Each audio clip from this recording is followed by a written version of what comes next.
AV76 et la mobilette de la Poste, la fameuse 881 Motobécane.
Motobécane, hein, on va faire le tour assez rapidement et on va aller voir le propriétaire.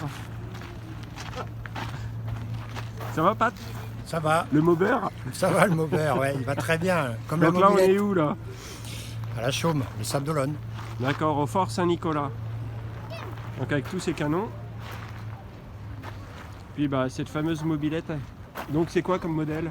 La 881 Motobécane.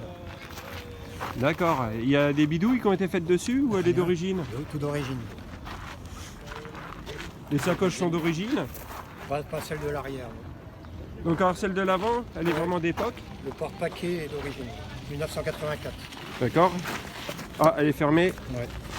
Il y a le courrier dedans? Il y a des recommandés. Ouais. Oh merde, tu les as perdus en route. Hein. Donc le compteur là c'est d'origine, il est à cet endroit. Ouais. Elle a même pas 20 000 km d'origine. Ouais, en effet. Hein. Ouais, vraiment tout est propre, rien n'est abîmé. Et ce qui compte surtout, c'est ça. C'est quoi ça? Ça, c'est les numéros de la Poste. Le numéro de série? Ouais. Pour la Poste. D'accord. Et les sacoches de l'arrière, alors tu les as eues où? Avec la mobilette, mais elles sont pas d'origine. Elles sont pas d'origine? Non. Oui, effectivement. Alors c'était quelle année? 1984. 84. Donc, en 84, il n'y avait pas d'internet. Il y avait le Minitel. Il y avait le Minitel. Ouais. C'est sûr qu'à l'époque, il n'y avait pas les mêmes moyens. Hein. Donc au moins, ce logo là, www, il va falloir l'enlever. Au pire, tu enlèves juste le w.fr et tu laisses la Poste. Oui, c'est ce que je vais faire. D'accord. Donc là, tu as un embrayage que j'ai changé. Non, celui-là, on l'a laissé. Non, j'ai juste changé joint de moteur, joint de carter, roulement. Voilà. Bon, il y a juste la poulie qui a été repeinte. Elle aura besoin d'être refaite. Et puis, dans l'ensemble, elle est pas mal. Hein. Elle est pas mal. Avec son petit feu à l'avant, sympa. Les clignots fonctionnent tous. Oui. Elle est à vendre combien? Elle n'est pas à vendre. On est en présence aussi d'une petite AV76. Voilà, dans son jus. Totalement dans son jus, avec une patine magnifique. Voilà. Elle mérite de rester comme ça. C'est vraiment sympa. Donc rien n'a été bidouillé. C'est une mobilette de 1956. Le propriétaire, je ne peux pas le montrer. Il travaille dans les services secrets, donc il ne veut pas être vu sur la caméra. Ça consomme combien ça déjà? 2 litres au 100. C'est le bon moyen aujourd'hui pour se déplacer.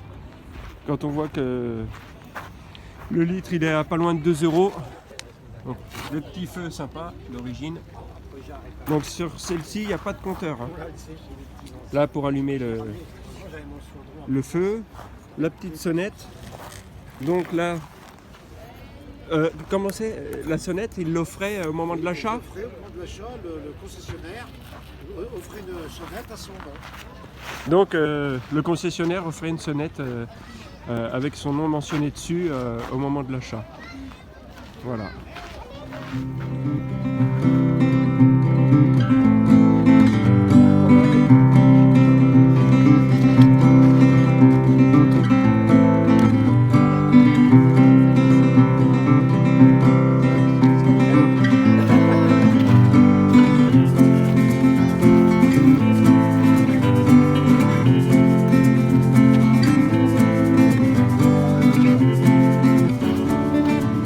On retourne en sens inverse et je vous souhaite une bonne soirée et à la prochaine vidéo.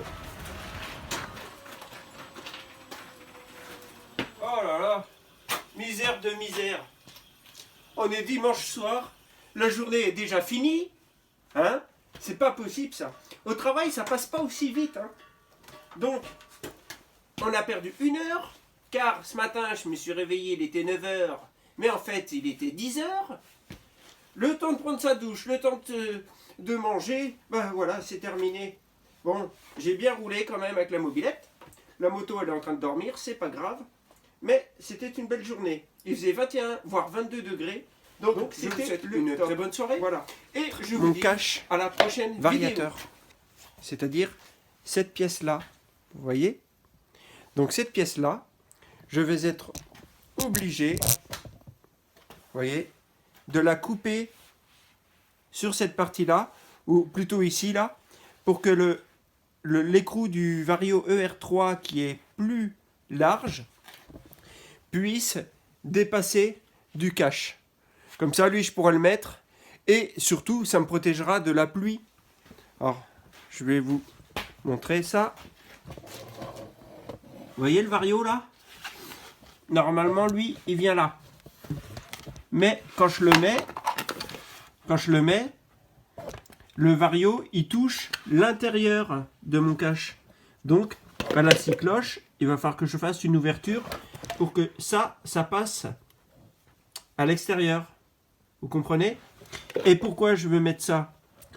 Pour cacher le Vario. Et 2, surtout, c'est qu'un matin, j'ai voulu la prendre et il pleuvait. Toute l'eau s'est mise sur la courroie.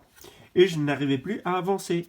Tandis que si je mets ça, il y aura toujours cette partie-là qui protégera de la pluie. Certes, ça passera aussi par là, mais déjà, ça réduira énormément comment dire, que l'eau de pluie s'infiltre au niveau de la courroie. Voilà, c'est tout ce que j'avais à dire. Donc, quand vous mettez un Vario ER3, pensez à acheter un double cache comme ça. Comme ça, vous gardez celui d'origine pour la revente le jour où vous la vendez. Et un autre. Je ne vais pas le répéter 50 fois. Je vous l'ai déjà dit. Abonnez-vous, s'il vous plaît. Pensez à moi. Ça me motive énormément. Et c'est pour mon plaisir. Hein. Pour l'instant, je ne gagne pas de sous. Hein. Je vous rassure, je ne suis pas millionnaire. Mais avant d'en arriver là, hein, pour moi, c'est plus un plaisir qu'autre chose. Je vous le dirai quand je serai millionnaire. Je vous ferai cadeau d'une mobilette toutes les semaines. D'accord? Allez, à bientôt les mobeurs. Ciao!